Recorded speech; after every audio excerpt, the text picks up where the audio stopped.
cash a meal. And do it through the pain, I don't need the pain. And life gon' get me down, but it won't break my will. Cause I've been chasing this so long, I can't give up. I won't give in, been through too much. I done prayed for the money, I done prayed for the fame. I done prayed that I will make a sacrifice and play this game. I done prayed that my life would never be the same. I done prayed that I will make it bring glory to my name. Ladies and gentlemen, welcome to another episode of the NFL coverage. We're going to be going over Week 9 and preface to Week 10. But first, this podcast is brought to you by Final Form Supplements. Again, Final Form Supplements is a supplement brand for your average, everyday Joe. You might be having some joint pain, just need a multivitamin to kind of cover your bases. Stuff to help you sleep. And it's also for your hardcore gym rats. I have my BCAAs right here that I'm currently taking to help with recovery. I also have protein powder, creatine. Go to finalformsubs.com. That's SUPPS. Finalformsubs.com. Use promo code COACHSTRIP, all caps, no space, to get 10% off your order. All right, going in. I'm just going to go through real quick. Sorry, this episode's a little late. I usually have them posted on Wednesday. It's Thursday because I try to have these out before the Thursday night game. But been a busy week, and I had to squeeze this in Thursday night, so this won't be up till Friday, but I will go over the Thursday night game that just transpired today that I was able to watch. Anyway, Titans Steelers, a tough one for my tits. The Titans take the L to the Pittsburgh Steelers, 20-16. But I will say, Levis is looking pretty good. I believe Ryan Tannehill is officially back from injury, but moving forward, I believe the Titans had declared Will Levis as the starting quarterback, so Tannehill will be the backup moving forward. And this is kind of how I believe I talked on this earlier, or if not here, I've definitely talked on it on Guard 615, where it's going to get interesting to see if Will Levis continues this level of play. When Tannehill comes back from injury, if Levis is playing better, do you bench Tannehill, even though he's taking $27 million this year from the cap, or do you continue to play him just because you don't want a $27 million asset on the bench? And it looks like they're willing to take the L on that and bench your $27 million asset and play your franchise quarterback is what he's probably going to pan out to be. Obviously, he's a cheap quarterback, so they're going to continue to play him. But what I do think is going to happen is Tannehill's contract is up this year. This is his contract year. Usually when teams want guys to stay longer, or they know for sure like you're a franchise player, they will give you an extension before your contract year, so you're already secured. Well, they did give him the extension, so it seemed like even after this year he was going to be gone anyway, or they might have negotiated a short term, maybe a 1 or 2 year deal, something like that, but probably or most likely he was going to be gone after this year, and they're going to either find something at the quarterback, either draft a quarterback again, or if they didn't believe that Levis or Willis is ready, they would draft another quarterback, or they would potentially trade, or just try to sign a quarterback in free agency. But it looks like Will Levis is your guy, so the benefits of keeping Levis is you have a quarterback, and let's say he continues to play well. You have a quarterback that's playing well, and you have him for cheap because he's on his rookie contract, so he's not expensive, and then you're able to pay other vet players or pay guys in free agency to bring to the team to surround Levis, and then all they have to do is just draft well, and that's how teams can build around a quarterback, especially when they're young. But long said, obviously I wanted to touch a little more in depth on the Titans because that's my team. But Will Levis had 262 yards. He threw an interception, no touchdowns. Derrick Henry, 17 carries, 75 yards, and a tutty, the only tutty of the game. But Levis, he looked good, even though he didn't have a touchdown. They just couldn't, when they got in the red zone, they just couldn't convert in the red zone. They could get down the field, and he just couldn't convert in the red zone. But that's props to the Steelers' defense, and the Steelers obviously get it done. Even though Pickett, he only had 160 yards, he had that passing touchdown. And then Najee Harris had 69 yards on 16 carries. He had his touchdown, so he was able to contribute to the win for Steelers. Miami Dolphins Chiefs. This was a very interesting game. This was a game playing in Frankfurt. I believe that's in Germany. Kansas City wins 21-14. Miami's first half was just not there. They were still in Florida. They didn't show up at all in the first half. They scored 0 points in the first half. First time they've been shut out all year, obviously. And first time they've been shut out in I don't know how many games. It showed a stat. It might have been like 82 games since they've been shut out in the first half. But obviously with that powerful offense, I mean, shout us out to Andy Reid and his coach and that defensive coordinator and that defense for really shutting down and getting the defense matched up correctly or in the best position to make plays. Now, with that being said, the second half, the Miami got it clocking. They scored their 14 points all in the second half, but it was too little too late. Chiefs were already ahead. And I believe Chiefs scored all 21 points. So Chiefs scored all 21 points in the first half. Miami didn't score any. Second half, Chiefs didn't score at all. The second half, Miami scored 14. They just couldn't score enough. They had an opportunity to tie it at the end, but Tua just he didn't look like himself. He was put in positions to make a play, and it just seemed like he was running very timid. I don't know if it's because he's still triggered from getting hit, but he seemed like he was running timid, and there were just some miscues between him and receivers, especially late in the game. On a vertical route from the wideout, but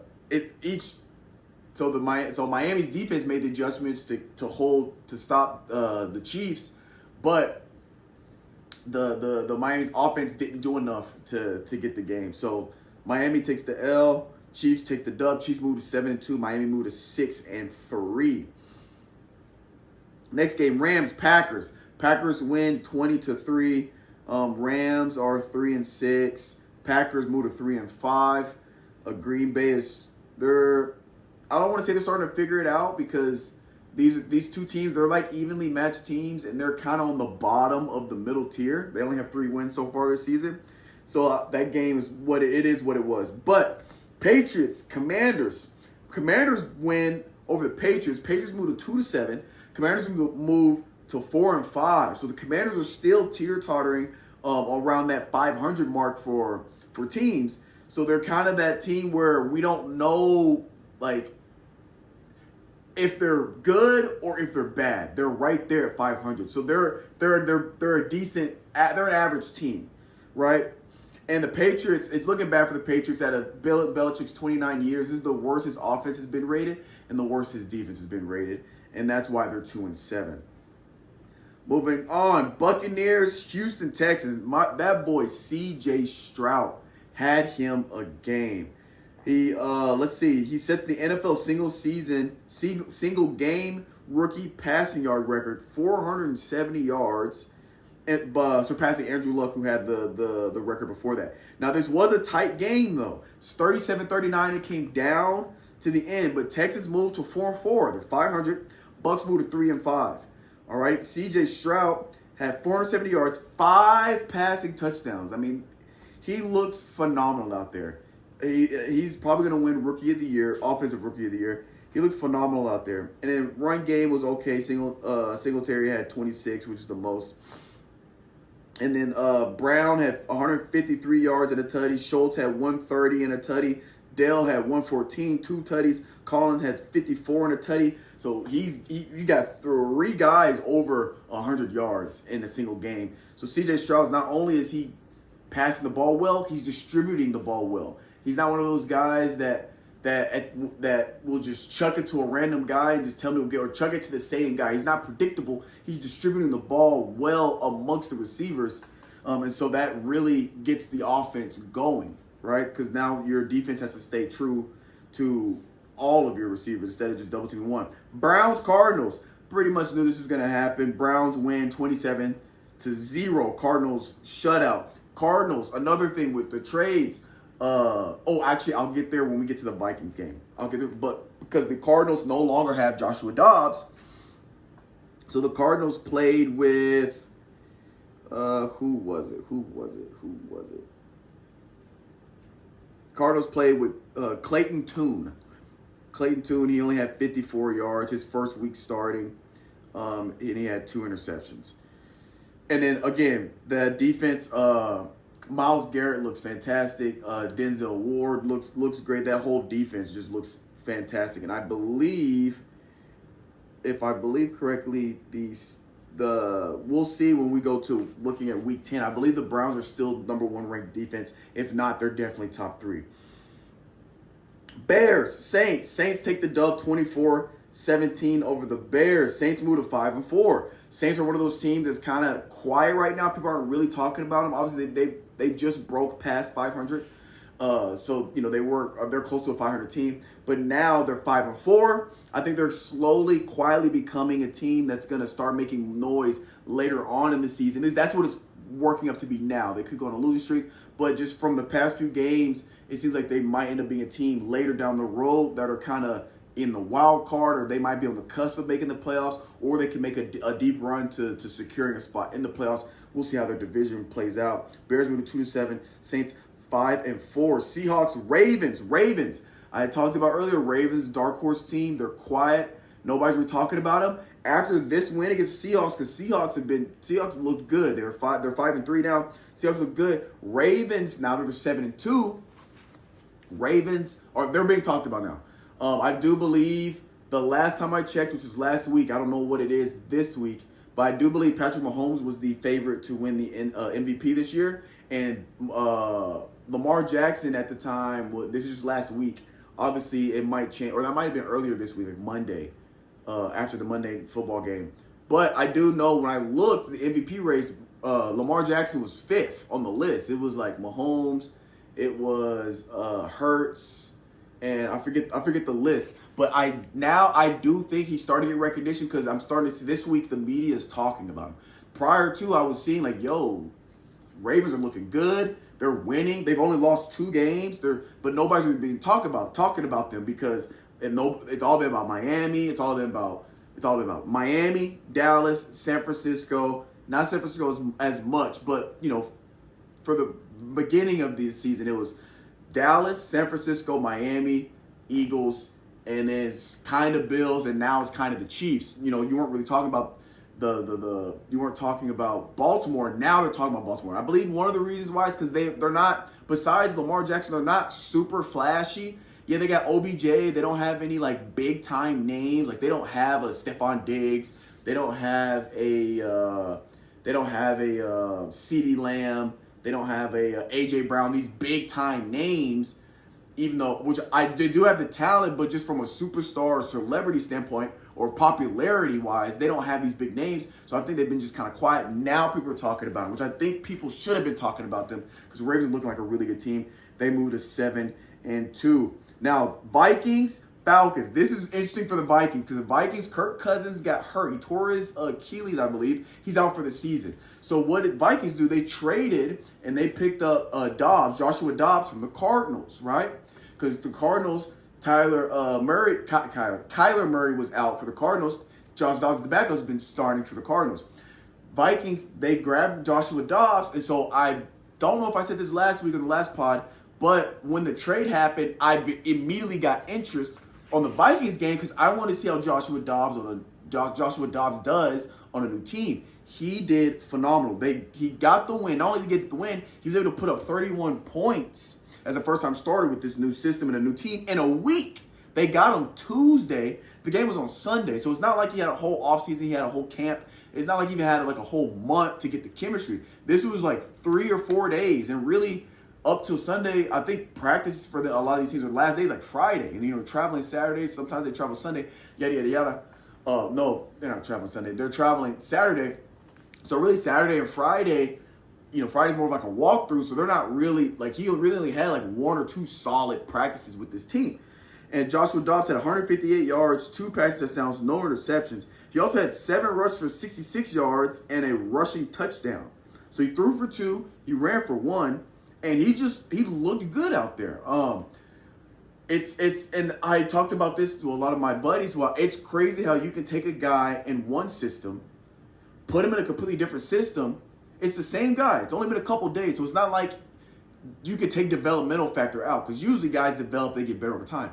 The developmental factor is out. He was literally on this team 1 week, The next week, he's on another team, and he looks significantly better. Now, obviously, that comes down to a lot of factors, like the offensive line for the Vikings is better than the Cardinals. He has more time in the pocket, and you also got he also has a better. I believe he's on a better team, obviously, better coach team, a better team. But still, it just blows my mind how that works in the NFL, because you're talking about the highest level of football being played.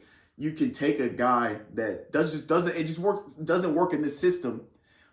Vikings saw him, even though he wasn't working in this system. They saw he could fit what they're looking for. Trade him, bam, got the win. Now I'm interested in the Vikings just to see how they do moving forward. Can Joshua Dobbs string together some wins for the Vikings? And then anytime I see trades, I also think long term. Let's say Joshua Dobbs does fantastic the rest of the season. Now, I'm not saying they go win the Super Bowl. I'm not saying they win the conference championship. But I'm just saying, what if the Vikings are 5-4? What if he goes on and they end up being 10-7, right? 10-7. Let's say they make wild card, they make the playoffs. Maybe say they win a playoff game, or they win one or two playoff games, and Dobbs is playing well. When Cousins comes back next season, what happens then? Now there's a battle for that position, because Joshua shows that he can play at this level. Not only that, he can be a starter and win games. So then it becomes, do you have Joshua Dobbs as a trade piece once Cousins comes back, if you really double down on Cousins? I also don't know contracts. Usually contracts take into effect of how much are they paying Cousins, because it would make sense to keep paying him if he's on this fat contract, and then have another guy that's still on I don't know if he's on his rookie contract, but I'm sure he's not. He's making lower. He'd be less of a cap hit to the Vikings. But all these things come into play, and I'm always interested in seeing how that plays down the road. All right, moving on. Colts, Panthers. Panthers, I'm not surprised. Colts 27-13.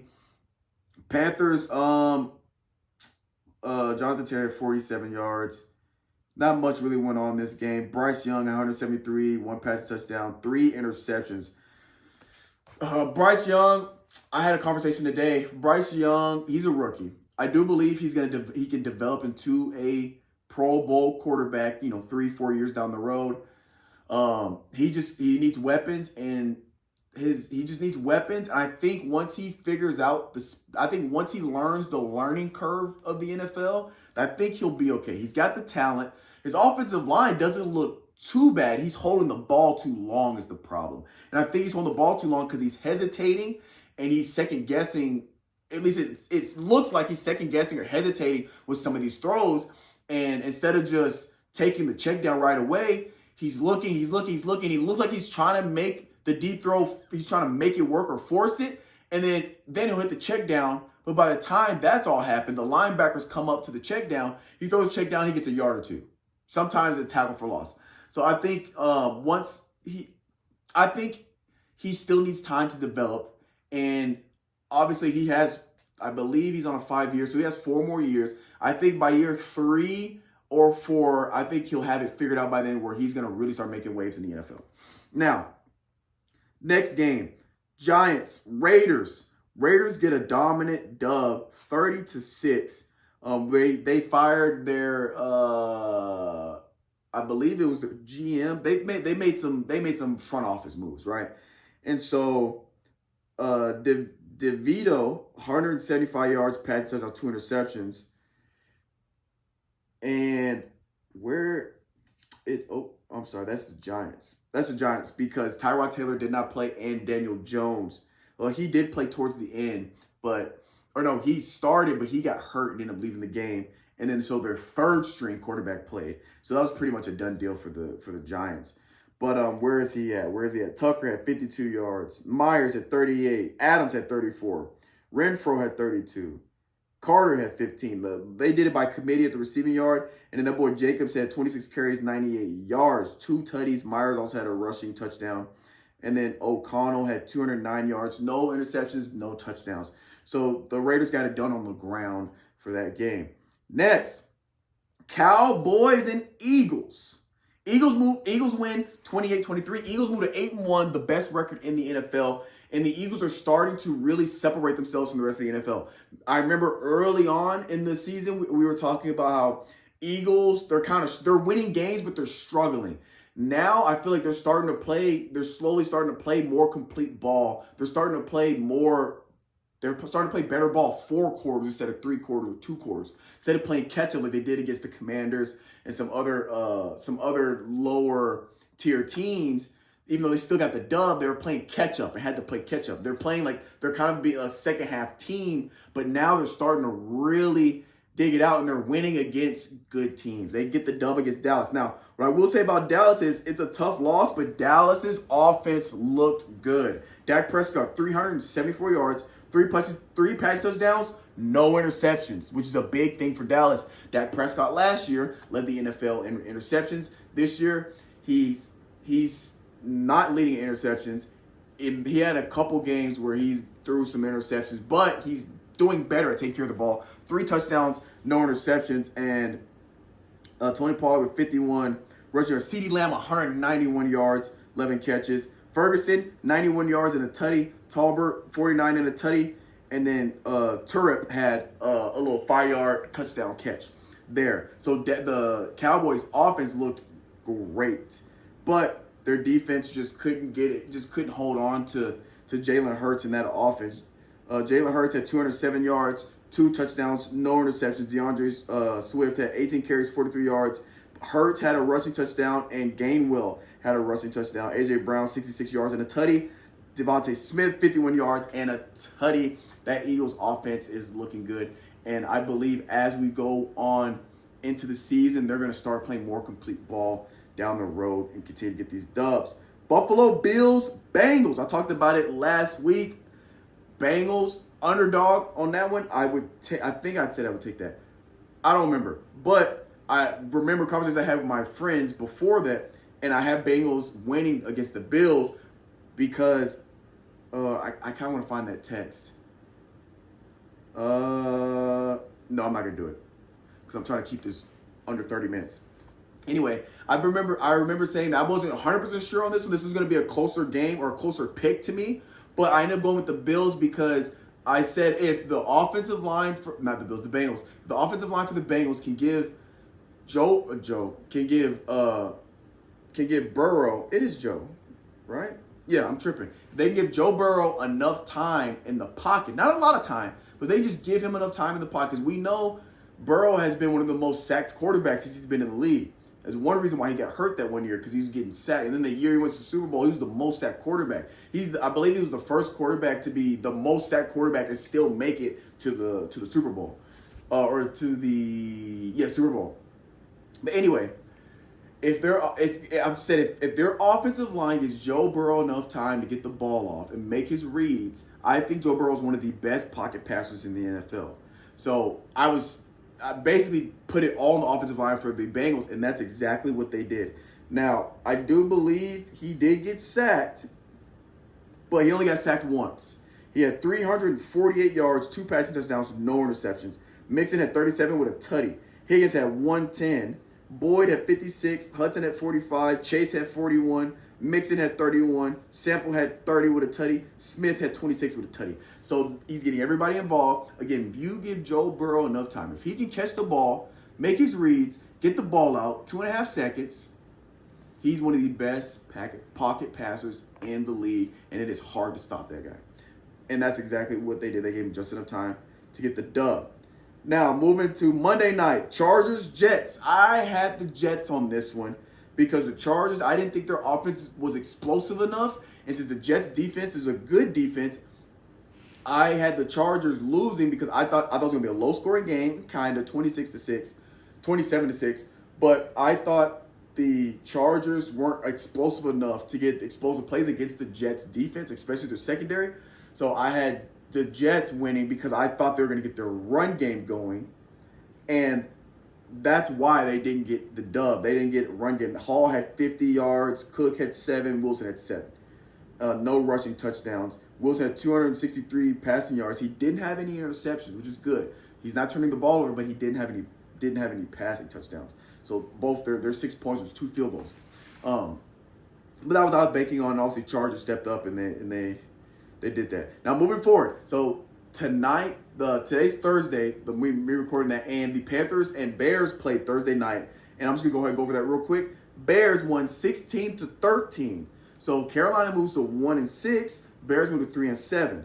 Now, again, I talked about this earlier. If the Bears with Tyson, if he keeps getting wins, it's going to be interesting when Fields gets back. Fields is still hurt. Tyson was the starter for this one. He had 162 yards, no interceptions, no passing touchdowns, but he's not giving the ball up.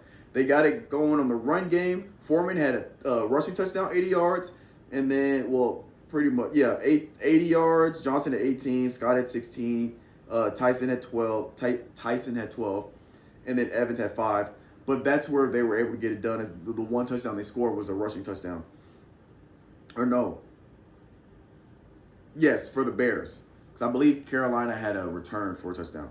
But C.J. Stroud, not C.J. Stroud, Bryce Young, it's going to take time. It's going to take time. But I think he'll figure it out. But the Bears got the dub. All right, so moving on to next week. This is week 10. I just did Thursday night. That just happened today. This is week 10. I'm going to try to get through these real quick. Colts, Patriots. Colts are 2.5-point favorite. This is in Frankfurt. I think I'm not sure what to think. Mac Jones, he's got to take care of the ball. He's got 10 touchdowns for 9 interceptions. And their run game, to be honest, I don't even know, guys. I don't know about this game. I'm not really interested, honestly. I am a Bill Belichick fan, so I kind of want to see the Patriots kind of figure it out for the towards getting going towards the midpoint of the season.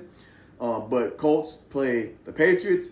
Packers play the Steelers. Steelers 3.5-point favorite. I want to go with the Steelers. I want the Steelers to win for this one, just because I am a Mike Tomlin fan. But Steelers are 5-3. Packers are 3-5. I think Steelers are starting to figure it out, and their defense is going to be what they bank on, or I think their defense is what they're going to lean on. Just like most of Mike Tomlin teams, it's always been more defense focused. So I'm gonna go Steelers for that one. Vikings, Saints. This one I'm interested in because I just want to see how Joshua Dobbs does against the Saints. Because remember I talked about earlier, Saints defense is actually pretty good. Like I've been saying, they're ranked middle of the pack, about 14th in total defense, but I'm just interested. They still find a way to win games. They're 5-4, so I'm interested to see how Joshua Dobbs does against that defense. And I think if he can put up 30 plus points, I think could potentially make some noise here moving forward and for this season. We'll see. We'll see. Texans, Bengals. I'm actually super interested for this game. C.J. Stroud is on a roll. Joe Burrow is also on a roll. Remember, the Bengals started off the season rough, but now they're figuring out. I believe they started off 0-3. Now they're figuring out they're 5-3. So they really went on a 5-game run, if I remember them starting 0-3, right? And then Texans, again, they're 4-4. So I think this game will be a defining moment for each team. Texans get this win. They're rolling momentum. They pop over 500. And I think they're going to keep it going. C.J. Stroud's playing fantastic. Same with the Bengals. I think they get this win. They move to 6-3. Now you're talking about they're getting up there with those teams that have good records. 6-3. They can move to 7-3, 8-3. If they get that momentum going, that's going to be crucial for them moving forward. This one might be the game of the week. Browns and Ravens. The reason why this is interesting is because, let's look. Browns, still number 1 defense in the NFL. Ravens, 5th ranked defense in the NFL. So I think this is going to be a true test for the Baltimore Ravens offense. The Baltimore Ravens offense can put up points against the Browns defense. I mean like 28 plus.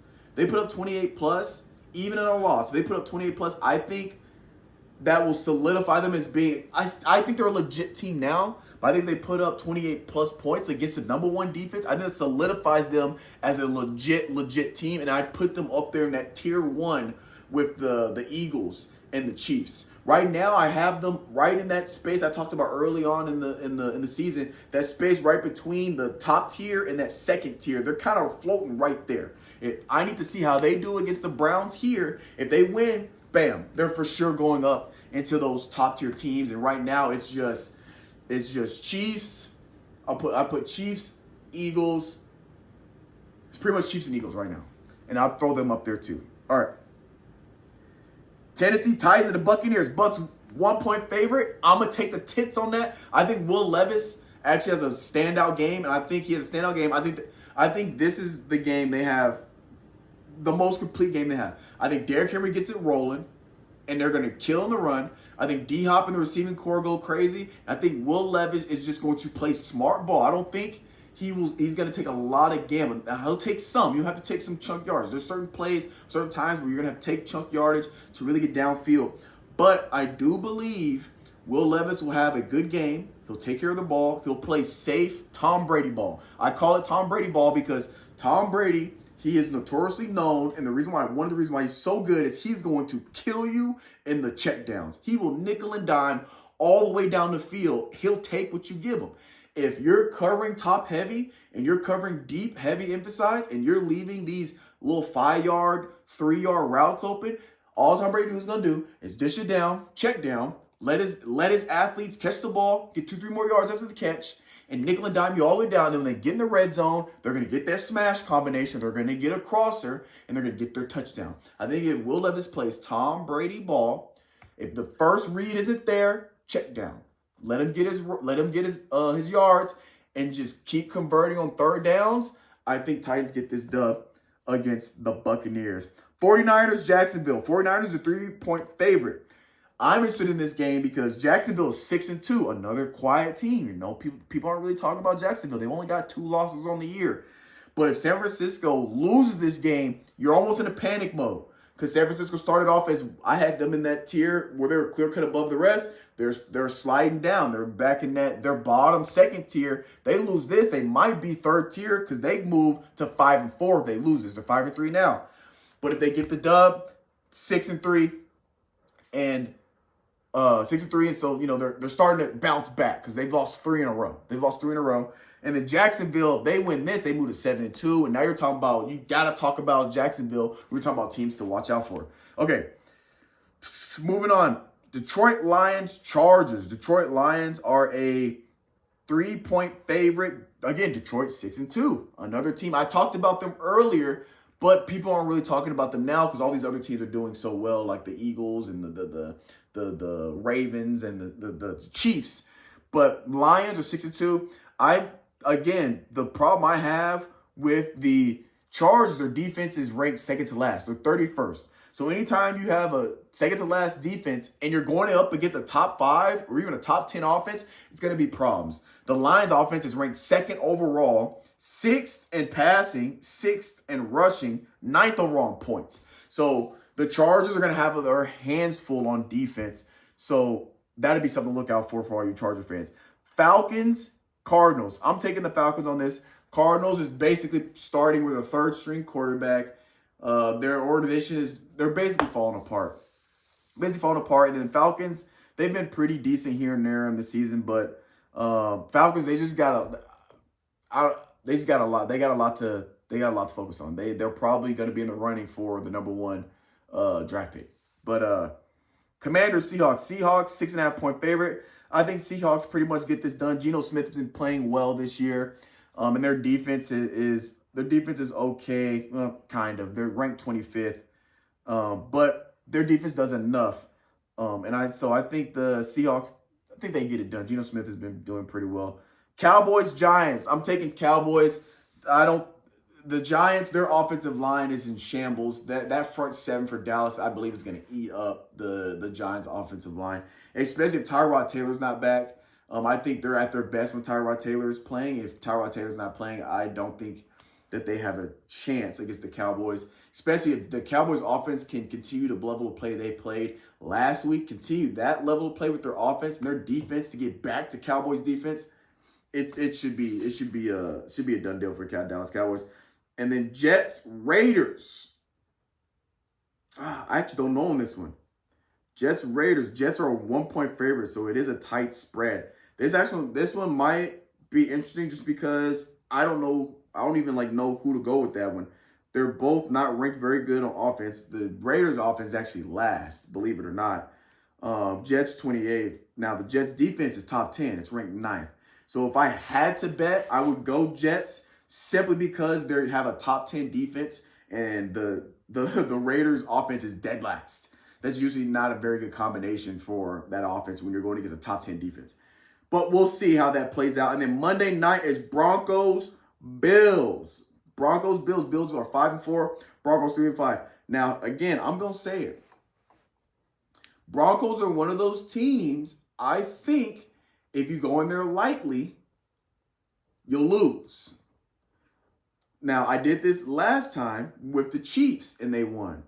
Again, I don't know what it is about the Broncos, but when I see the Broncos up against these top-tier teams, I think Broncos are one of those teams where they lose against teams they're supposed to beat.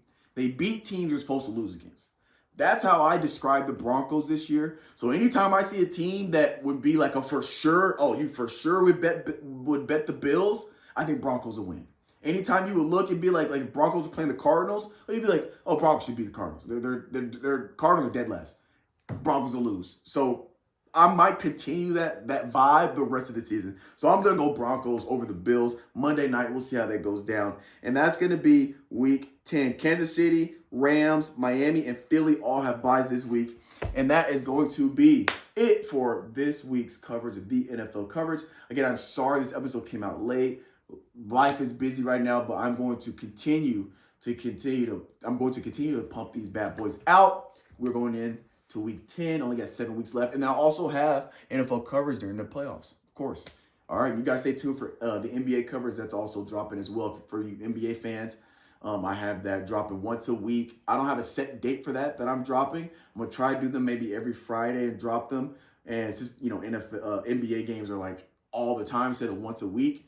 That one's going to be a little more chaotic to go through. But anyway, appreciate you guys for watching. This has been Uncle Strip. Catch you guys next time. Destiny, I'm gonna chase my dreams. My